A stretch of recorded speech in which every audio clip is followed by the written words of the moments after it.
إن هذا القرآن يهدي للتي هي أقوم ويبشر المؤمنين الذين يعملون الصالحات أن لهم أجرا كبيرا. بسم اللہ الرحمن الرحیم، الحمد للہ رب العالمین، والصلاة والسلام علی رسولہ النبی الکریم وآلہ وصحبہ اجمعین، وبعد۔ اعوذ باللہ من الشیطان الرجیم۔ ان الذین آمنوا والذین ہادوا والنصارى والصابئین من آمن باللہ والیوم الآخر وعمل صالحا فلہم اجرہم عند ربہم ولا خوف علیہم ولا هم یحزنون۔ مشاہدین و ناظرین کرام، آج صرف ایک آیت نمبر 62 سورہ بقرہ کی اس کی تفسیر اور ترجمہ آپ کے سامنے رکھنے جا رہا ہوں۔ پچھلے دروس کے اندر مسلسل بنی اسرائیل کا وہ گروہ جو ایمان تو لے آیا تھا، لیکن ایمان لانے کے بعد ان سے بہت ساری غلطیاں سرزد ہوتی رہیں۔ اللہ نے ان پر بارہا انعام بھی کیے، بخشش کا فیصلہ بھی کیا، اور کبھی کبھی ان کو ان شرارتوں، گناہوں، گستاخیوں کے سبب عذاب بھی ان پر نازل کیا اور سزائیں بھی دیں۔ جو آیت بینہ آپ کے سامنے ابھی پڑھی ہے میں نے، اس میں ان لوگوں کا ذکر ہے کہ جو یہود ہوں تب، یا کہ نصارہ ہوں تب، یا صابئین ہوں تب، ان کی شرح اور تعریف میں بعد میں کروں گا۔ یعنی یہ جو اصل اور حقیقت میں اور اپنے دور کے اور اپنے قبیلے یا اپنے جگہ کے اندر جہاں جہاں بھی اللہ رب العالمین نے نبی بھیجے، یعنی موسیٰ علیہ السلام کے ماننے والے تورات اور عیسیٰ علیہ السلام کے ماننے والے انجیل، اور صابئین ان لوگوں کو کہا جاتا ہے جو کسی نہ کسی آسمانی وحی کے پیروکار رہے ہوں اور کسی نبی یا کسی بھی رسول کے پیروکار ہوں۔ ان کو اللہ رب العالمین ان تمام لوگوں سے مستثنیٰ کر رہے ہیں، یعنی ایمان لانے والے موسیٰ علیہ السلام پر یا عیسیٰ علیہ السلام پر جو صحیح معنوں میں مومن رہے اور صحیح معنوں میں ایمان پر رہے اور عمل کرتے رہے، ان کے لیے یہاں پر مستقل بشارت دی جا رہی ہے۔ سننے والے قاری کو، پڑھنے والے قاری کو اور سننے والے سامع کو کبھی یہ بدظنی نہ ہو کہ موسیٰ علیہ السلام کے پیروکار تمام کے تمام غلط تھے، عیسیٰ علیہ السلام کے تمام غلط تھے، اور یا دوسرے انبیاء جو کم و بیش بتایا جاتا ہے کہ 1 لاکھ سے زائد کی جن کی تعداد تھی، ان کے پیروکار جو تھے وہ سب غلط تھے۔ ایسا نہیں، جنہوں نے بھی اپنے دور کے انبیاء اپنی جگہ کے اندر، کیونکہ پہلے انبیاء علیہم افضل الصلاۃ و اتم التسلیم کسی قوم کے لیے خاص بھیجے جاتے تھے یا کسی جگہ کے لیے خاص بھیجے جاتے تھے۔ میں آپ کو یہ بتاؤں، پیارے نبی علیہ السلام نے فرمایا کہ مجھے جو 5 چیزیں جو دی گئی ہیں، ان میں سے ایک یہ بھی ہے کہ پرانے یا سابقین جو رسول تھے، انبیاء تھے، وہ کسی قوم کے لیے اور کسی جگہ کے لیے خاص ہوتے تھے۔ وَإِنِّي بُعِثْتُ إِلَى النَّاسِ عَامَّةً، اور مجھے پورے جہانوں کے لیے، پوری دنیا کے لیے نبی بنا کر بھیجا گیا ہے۔ یہ خصوصیت پیارے نبی علیہ السلام کی ہے، اور اس سے پہلے کی جو انبیاء تھے ان کے اندر یہ خصوصیت نہ تھی، ان کو اس خصوصیت سے نوازا نہیں گیا ہوا تھا، بلکہ وہ کسی خاص قوم، کسی خاص دور کے لیے مخصوص ہوا کرتے تھے۔ تو سامعین، ان الذین آمنوا، جو بھی لوگ ایمان لائے، یعنی جو مسلمان ہوں، والذین، ایمان سے مراد مسلمان ہیں، والذین ہادوا، اور جو ان میں سے یہود کے جو معنی ہیں، یعنی جو یہودی ہوئے۔ یہود کے معنی اصل میں 2 آتے ہیں، ایک آتا ہے محبت کرنے والے اور ایک آتا ہے توبہ کرنے والے۔ غالباً ان کو بار بار توبہ کا کہا گیا تھا اور محبت سے رہنے کا کہا گیا تھا، فساد سے دور رہنے کا کہا گیا تھا، اور یہ وہ لوگ تھے کہ جو اس بات کو، اس حکم کو من و عن انہوں نے تطبیق دی اپنے اوپر، تو لہٰذا ان کو یہودی کہا جانے لگا۔ اور جو لوگ یہودی ہوئے، جو مسلمان ہوئے اور جو یہودی ہوئے، والنصارى، اور جو نصارہ ہوئے، نصارہ کا یہ معنی ہوتا ہے مددگار، جس طرح سے سورہ صف کے اندر اور دوسری جگہوں میں اللہ پاک نے فرمایا عیسیٰ علیہ السلام کی زبانی اور حکایتاً عنہ کہ قال من انصاری الی اللہ، اے قوم کے لوگوں کون ہے جو میری مدد کرے گا اللہ رب العالمین کے راستے میں چلنے کے لیے، اور اسی طرح سے اس دین کو پہنچانے کے لیے کون میرے ساتھ کھڑا ہوگا، مدد کرے گا؟ قالو، کچھ لوگ جو ان میں سے تھے انہوں نے کہا نحن انصار اللہ، ہم اللہ رب العالمین کے لیے کھڑے ہو جائیں گے، آپ کی مدد کریں گے اللہ کی رضا کے لیے۔ اور اس طبقے کا ذکر ہو رہا ہے، ان متبعین کا ذکر ہو رہا ہے، اور جو نصارہ ہوئے۔ والصابئین، اور وہ جو صابی ہوں، صابی کے بارے میں نے بتا دیا، یہ لوگ وہ ہیں جو یقیناً ابتدا سے کسی دین حق پر قائم دائم تھے، کسی نہ کسی دین پر تھے جو حق دین تھا، اللہ کی طرف سے بھیجا ہوا تھا، وہ زبور کے ماننے والے ہوں، وہ دوسرے کسی بھی نبی کے ماننے والے اپنے دور میں رہے ہوں، ان کا ذکر بھی ہو رہا ہے۔ ان سب کے سب کو کے تعلق سے جو بات بتائی جا رہی ہے، اور جو زاویہ ہے اور جو منہج ہے، وہ یہ ہے من آمن منہم باللہ والیوم الآخر، جو کوئی بھی اللہ تعالیٰ پر اور قیامت کے دن پر یقین ان میں سے لے آیا اور عمل صالح انہوں نے شروع کر دیے، وعمل صالحا، اللہ پر ایمان لانے، آخرت کے دن پر ایمان لانے کے ساتھ ساتھ نیک عمل شروع کر دیے، فلہم اجرہم عند ربہم، تو ان کا اجر ان کے رب کے پاس محفوظ ہے، ولا خوف علیہم ولا ہم یحزنون، نہ ان کو کوئی خوف ہوگا اور نہ ان پر کوئی کسی قسم کی اداسی رہے گی۔ محترم سامعین و مشاہدین، یہاں پر اہم ایک بڑا نقطہ وہ یہ کہ ادیان کو ایک جگہ بتایا جا رہا ہے، یعنی کہ تقریباً مسلمانوں کا ذکر ہوا، یہودیوں کا ہوا، عیسائیوں کا ہوا، اور اسی طرح صابئین کا ہوا۔ بعض مفسرین کے ہاں یا بعض لوگوں نے جو کوشش کی ہے اس کی ایک غلط تفسیر کی، اس سے بچنے کی ضرورت ہے۔ ایک غلط تفسیر کی ہے بعض مفسرین نے، وہ یہ کہ آج کے دور میں بھی اگر کوئی شخص اپنے آپ کو یہودی کہتا ہے، نصرانی کہتا ہے، کسی بھی مذہب کا ماننے والا کہتا ہے، اور وہ آخرت پر یقین رکھتا ہے، تو گویا اس کو ہم کافر نہیں کہیں گے۔ میں نے بھی پیچھے ایک لیکچر غالباً کسی یونیورسٹی میں ہوا تھا، آپ نے بھی سنا ہوگا، ہم نے بھی، اور تمام مذاہب کو جوڑنے کی بات کہی گئی، اور اس آیت کو لے کر سامنے رکھ کر انہوں نے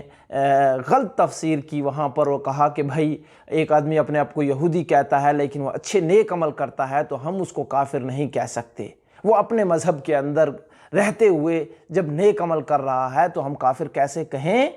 گے؟ یہ غلط تفسیر ہے، بے بنیاد ہے، اور یہ غلط تعویل ہے۔ ایسا کرنا بالکل ناجائز ہے اور باطل ہے۔ پہلی وجہ جو میں نے آپ کے سامنے رکھی، پیارے نبی علیہ السلام کی بعثت کے بعد ہر امت کا فرد اس کا مکلف ہے کہ وہ پیارے نبی علیہ السلام کی بعثت پر ایمان لائے اور آپ علیہ السلام کی شریعت پر عمل کرنے لگ جائے۔ ایک مثال دیتا ہوں،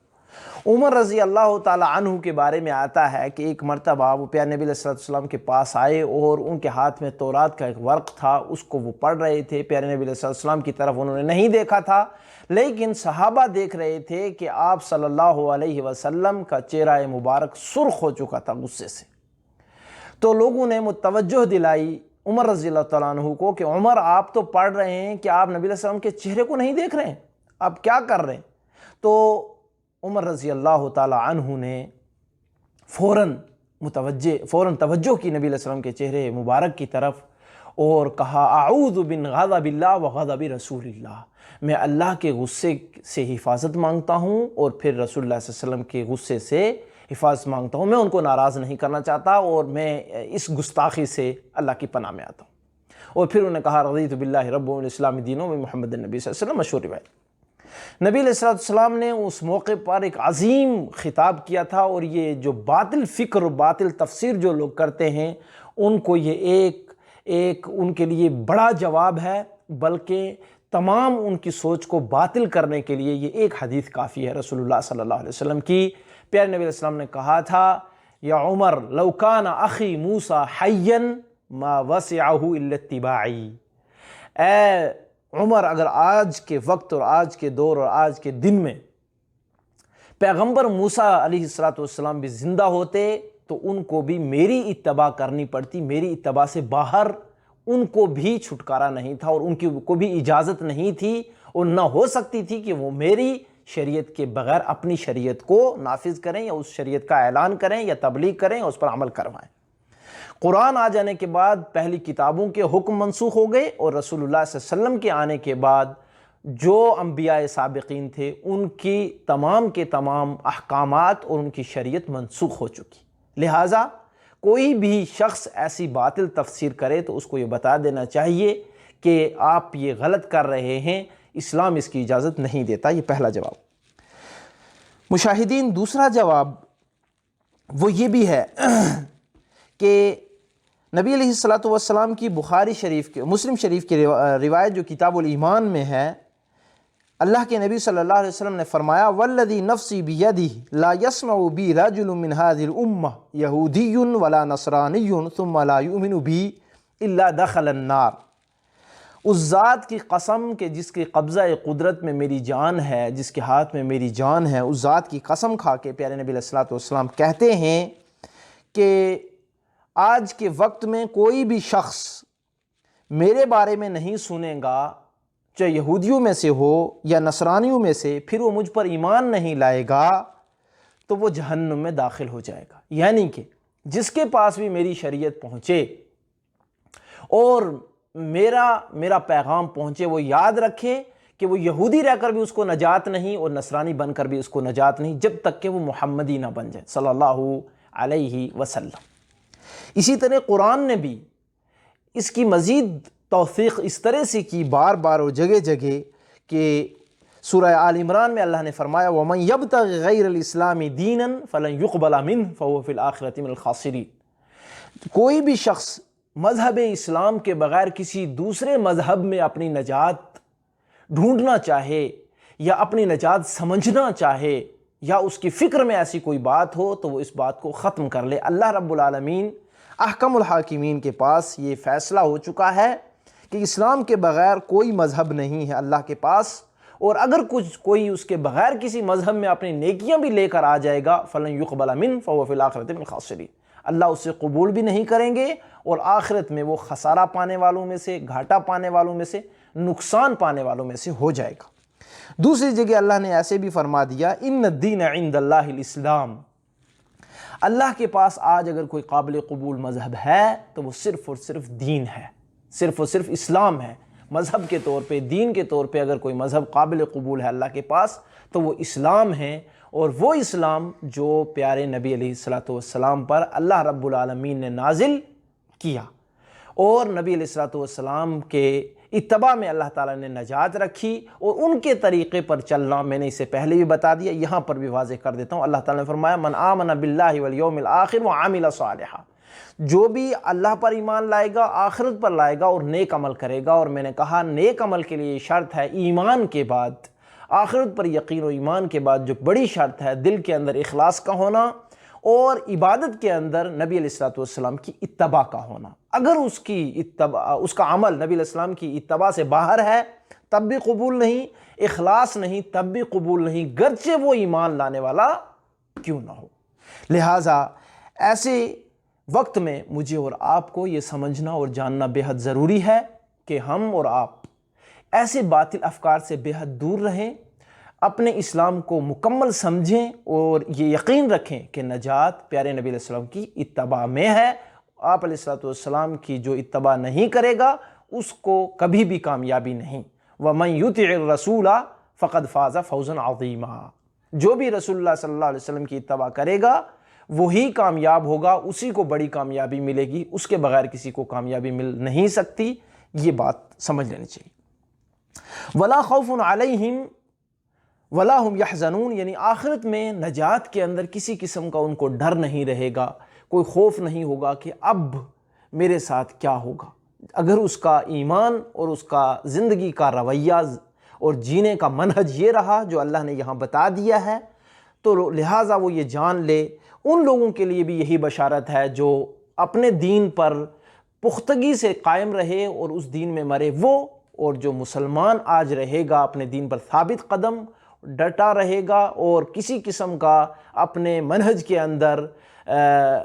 انحراف نہیں ہوگا اور منہج کے اندر بگاڑ نہیں ہوگا، بلکہ اللہ کے بتائے ہوئے طریقے پر، نبی صلی اللہ علیہ وسلم کے بتائے ہوئے طریقے پر، صحابہ رضوان اللہ علیہم اجمعین کی فہم اور سمجھ اور منہج پر رہے گا، اس کو قیامت میں نجات کے لیے کسی قسم کا ڈر اور خوف نہیں ہوگا۔ وَلَا هُمْ يَحْزَنُونَ، اور نہ ان کو کوئی غم ہوگا کہ دنیا میں ہمیں کچھ نعمتیں نہیں ملیں، بڑی ہم نے پریشانیاں دیکھیں، یا اگر ہم دنیا میں وہ کام کرتے تو آج ہمیں نجات ہوتی، ایسا کسی قسم کا بھی غم ان کی زندگی میں باقی نہیں رہے گا۔ دعا گو ہوں اللہ مالک الملک سے اللہ کہنے والے اور سننے والوں کو دین کے اندر ثابت قدمی نصیب کرے اور رب الجلال توحید پر رکھے اور شرک سے بچا لے، سنت پر رکھے اور بدعت سے اللہ رب العالمین بچائے، مجھے بھی، آپ کو بھی، ہمارے بیوی بچوں کو بھی، ماں باپ کو بھی اور امت مسلموں کو بھی، آمین یا رب العالمین۔ وصلی اللہ علی النبی الکریم، سبحانک اللہم بحمدک، اشہد ان لا الہ الا انت، استغفرک واتوب الیک۔ والسلام علیکم ورحمۃ اللہ وبرکاتہ۔